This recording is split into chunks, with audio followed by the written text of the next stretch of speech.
উসজুদু লিআদম, আদম রে সেজদা দাও, ফাসাজাদু ইল্লা ইবলিস সেজদা দেয় নাই। আল্লাহ তাআলা বলেন, দেখছো আদমের ইলম কেমন? তোমরা বলতে পারবা সব মাখলুকাতের নাম, বলে না না। আল্লাহ আদমকে বললেন, ওয়া আল্লামা আদামাল আসমাআ কুল্লাহা, আদম বলে দাও বলতেই আদম সব মাখলুকাতের নাম বলে দিলেন। ফেরেশতারা এবার বুঝতে পারছে, আমরা যে বলছিলাম শ্রেষ্ঠ হব, এই কথাটা আমগো ঠিক হয়, এই ধারণাটা উচিত না। এবার ভুল স্বীকার করে বলেন, সুবহানাকা লা ইলমা লানা ইল্লা মা আল্লামতানা ইন্নাকা আনতাল আলিমুল হাকীম।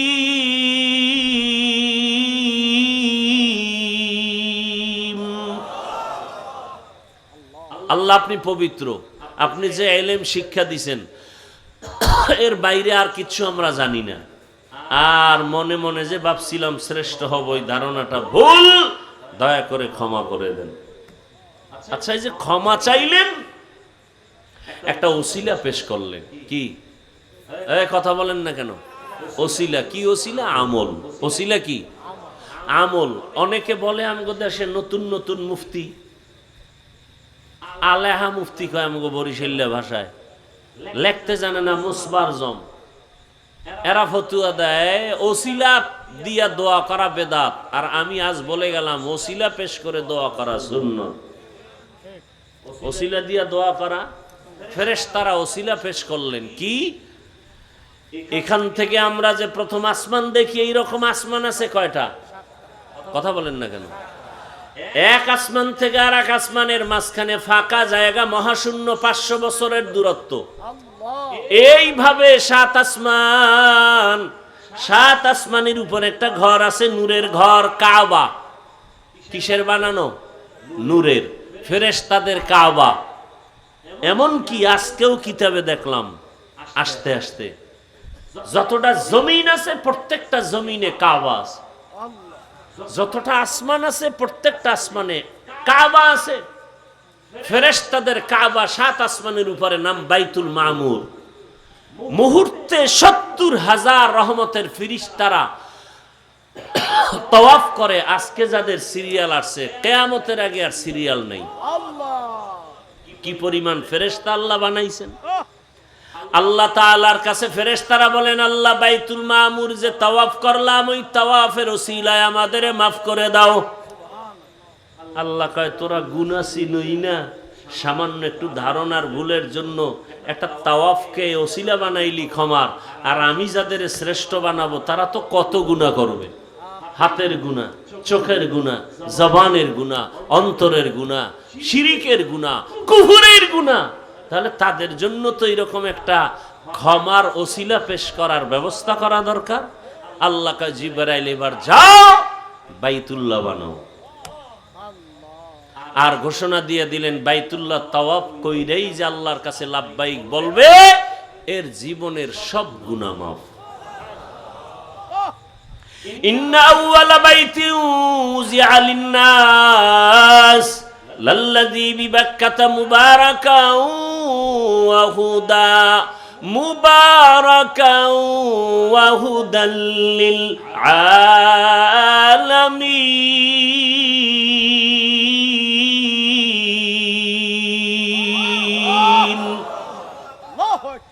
ওটা কি পৃথিবীর এক সাইডে না মাঝখানে? মাঝখানে। আজকে কিতাব দেখলাম, মাঝখানে দিলেন কেন? এটার কারণ দেখলাম। মাঝখানের কারণ লেখছে যে একটা 4 দেয়ালের রুম, সেই যে আদম নবী যে কাবা বানাইছিলেন, ওই কাবা ইব্রাহিম নবী বানাইছেন, আদম নবী বানাইছেন। উপরে ছাদ ছিল না, ছাদ খোলা ছিল, খোলা। বুঝেন না কথা? এরপরে বাইতুল্লাহর দরজা কয়টা দেখছেন আপনারা এখন? কথা হয় না, একটা। ঠিক ওই বরাবর ওই পাশে আর একটা দরজা, 2 দরজা ছিল বাইতুল্লাহ। এবং ওই যে সাইডে যে হাতিমে কাবা, এটা আসলে পুরাটাই কাবা ছিল। এটা অর্ধেক বাদ পড়লো কেন? অর্ধেক না, কিছু অংশ বাদ পড়লো কেন? এজন্য বাইতুল্লাহর ভিতরে ঢুইকা নামাজ পড়লে যে বরকত, হাতিমে কাবা ওই যে সাইট, ওখানে ঢুইকা নামাজ পড়লে একই সমান বরকত। হাতিমে কাবা, আল্লাহু আকবার। এখন তো আমাদের আবেগের কারণে সৌদি গভর্নমেন্ট প্রশাসন খুব কঠোর হয়ে গেছে। যাইয়া চুমা টুমা দিয়া, চুমা দিবে হজরে আসওয়াদরে, দেয় মানুষের পাশার উপরে। চুমা দিবে হজরে আসওয়াদরে দিয়া ওই দেওয়াল চুমায়, দেওয়াল যা পায় তাই। এই আবেগ দেখা সৌদি গভর্নমেন্ট প্রশাসন দিয়ে আরো কঠোর করে বলাইছে।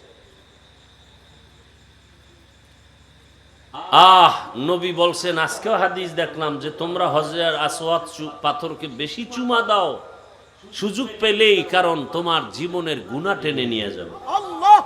জান্নাতের ডাইরেক্ট পাথর। এই পাথর চুরি হয়ে গেছিল, এই খবরও তো নাই। 22 বছর বাইতুল্লাহ পাথর ছিল না, মানে হজরে আসওয়াদ ছিল না। ইয়ামানের বাদশা চুরি করে নিয়ে গেছিল। সারা দুনিয়ার মুসলমান আন্দোলন করার পরে এই পাথর চলে আসছে। আচ্ছা, আপনারা দেখছেননি হজরে আসওয়াদের গোড়ায় পুলিশ দাঁড়ানো? দেখছি। পাড়া খায় মানুষে, মইরা যায়, মহিলারা চিল্লায়, পুলিশ ও উপরে চাইয়া রয়েছে, ওখানে দেখেও না যে মইরা ভুষ হয়ে যাক। তাহলে পুলিশের কাম কি? পুলিশের কাজ হলো পাথর পাহারা দেওয়া। ওখানে পুলিশ রাখছে ডিউটি, পাল্টায় পাল্টায় একজন পর একজন থাকবেই অল টাইম। কি মানুষ পাহারা দেওয়ার না পাথর? কোন পাথর? হজরে আসওয়াদ। ওই যে চুরি হয়েছিল 22 বছর বাইতুল্লাহ হজরে আসওয়াদ সারা ছিল। এই জন্য বললাম না, ধারাবাহিক ইতিহাস বললে বহু সময়। ভাইরা আমার, তো বাইতুল্লাহর তাওয়াফকে ওসিলা বানাইয়া যারা লাব্বাইক বলবে তাদের জীবনের গুনাহ আল্লাহ মাফ করে দিবেন। নবীজি বলেন, যারা তাওয়াফ করে বের হবে নিষ্পাপ সন্তানের মতোই তারা বেগুনাহ হয়ে যাবে। ওই বাইতুল্লাহ এমন একটা ঘর, এটা রহমতের সেন্টার। তো মাঝখানে বানাইছেন কেন? আমাকে বাংলাদেশে দিলে না ভালো হইতো, টঙ্গীর ইস্তেমা যেমন হয়। কি আবার আমাকে দোহারেও তো বাইতুল্লাহ বানাইছিল, ঢাকা। কি জানেন না আপনারা? বহু পাগল ছাগল হেনে তব করতো, পরে না পুলিশের পিঠা সমান হয়ে গেছে। এরপরে আরো পৃথিবীর বহু জায়গায় এরকম একটা কাবা বানাইতে চাইছিল। আল্লাহ বানাইছেন পৃথিবীর মাঝখানে কেন? বলে এটা ইমানের সেন্টার, ইমানের পাওয়ার হাউস। কয় ঘরের 4 দেয়ালের মধ্যে যদি বাতি লাগায়, বাতিটা যদি এক সাইডে লাগায়, পুরো ঘর আলোকিত হবে সমানভাবে? কোন জায়গায় লাগাইলে সমানভাবে আলো পাবে? রহমতের সেন্টার পৃথিবীর মাঝখানে, এখান থেকে ইমানের আলো সারা ওয়ার্ল্ডে চলে যাচ্ছে। দেখেন আল্লাহর কুদরত। আর একটা পয়েন্ট পাইছি আজকে কিতাব পইরা, সেটা কি?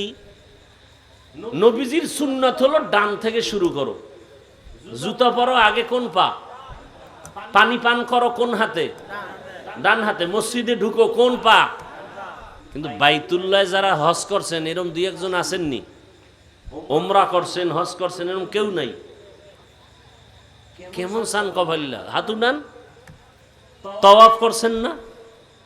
আচ্ছা, আপনারা তো জানেন, যারা জানেন না, তাওয়াফটা যে করে বাইতুল্লাহ ডান মোড় হইয়া করে না বাম মোড় হইয়া করে? জানেন? জানেন না, খেয়াল করেন নাই।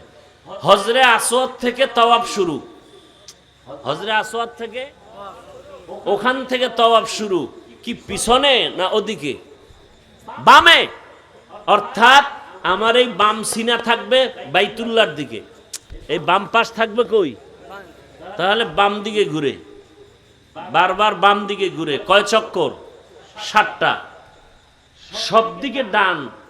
তাওয়াফে কেন বাম? সব কাজে ডান, সুন্নত। তাওয়াফ করতে কেন বাম সাইড? এর কয়েকটা কারণের একটা বলি। আজকে মোতালা করে দেখলাম যে আল্লাহ কলব রাখছেন বাম পাশে। কলব কোথায়? বাম পাশে। কলব যেন বাইতুল্লাহর থেকে দূরত্বে না থাকে, কলবের আকর্ষণ যেন বাইতুল্লাহর সাথে থাকে। আরো কয়েকটা কারণ আছে, একটা বললাম।